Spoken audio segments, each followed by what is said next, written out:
l'activité ski dans le bilan carbone aujourd'hui c'est infime puisque ça représente entre 2 et 5%. La plus grosse étant le transport. Donc c'est vrai que c'est les gens qui viennent chez nous. Après on a aussi le transport sur la station, donc on a travaillé là-dessus. Cette année on a un appareil ici, donc un nouvel appareil, un télécabine, donc 8-10 places, qui nous permet de limiter 50% de clients en plus de ce qu'on avait avant. Donc ce qui nous a fait faire des économies d'énergie. On a démonté des pylônes, donc en termes de pollution visuelle, on a gagné énormément, parce qu'on a enlevé 36 pylônes, on en a mis plus que 16. Donc quand on est à Grenoble, on ne voit plus rien, aujourd'hui c'est transparent.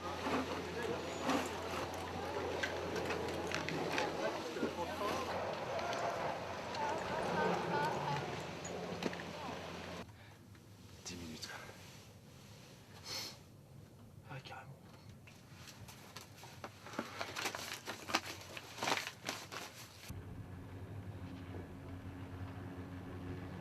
C'est plus les tarifs qui vont être décisifs parce qu'après, j'ai pas vraiment l'impression qu'il y ait beaucoup d'efforts.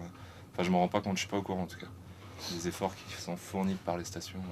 C'est des choses qui nous touchent, mais après, quand on vient 4 jours skier, c'est vrai qu'on va un petit peu au plus près.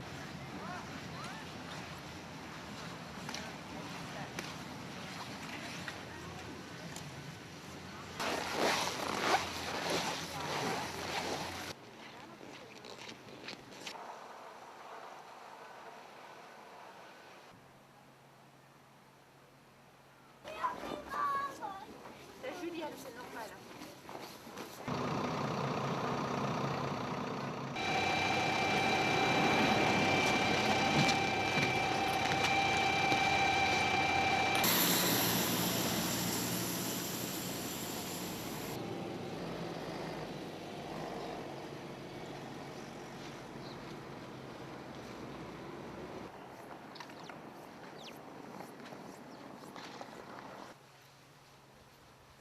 Ça compense. Oh là là, bon.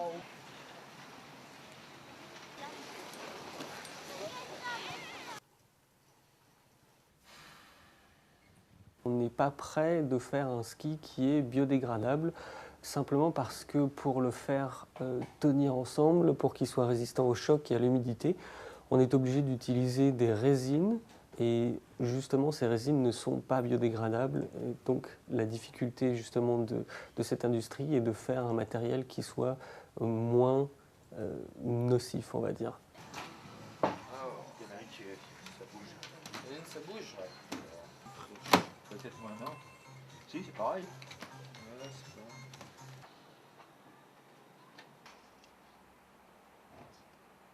30% des skis sont recyclés en matière métal, hein, et puis les 70% sont brûlés et en fait servent comme énergie, comme combustible.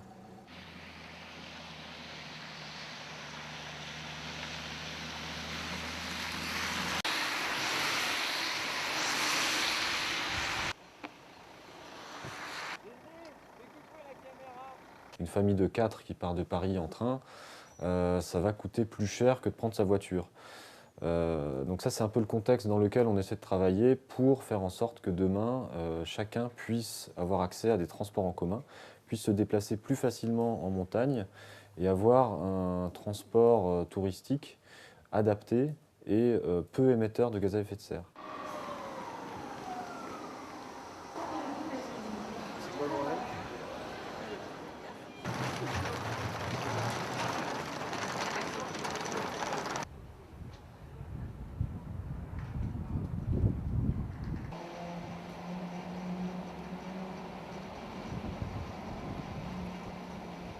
Il y a eu des non-respects, mais il y a eu beaucoup de respect aussi. Je veux dire, alors, pour parler de respect de l'environnement, notamment des constructions, il faut savoir qu'aujourd'hui, il y a plus d'animaux, de faune qu'il y a 40 ans. Donc on a construit, c'est vrai, mais on a su préserver quand même un certain environnement. C'est pas pour ça qu'il faut continuer à construire. Aujourd'hui, il faut améliorer ce qui existe, le rénover et en prenant en compte le futur, c'est-à-dire tous les éléments qu'on aura pour faire en sorte qu'on préservera le mieux possible la nature. Il ne faut pas tout faire et n'importe quoi, mais il faut se fixer des règles. Et la charte, c'est une règle, c'est une direction dans laquelle... Alors, mon grand-père disait une chose aussi très vraie, il n'est jamais trop tard pour bien faire.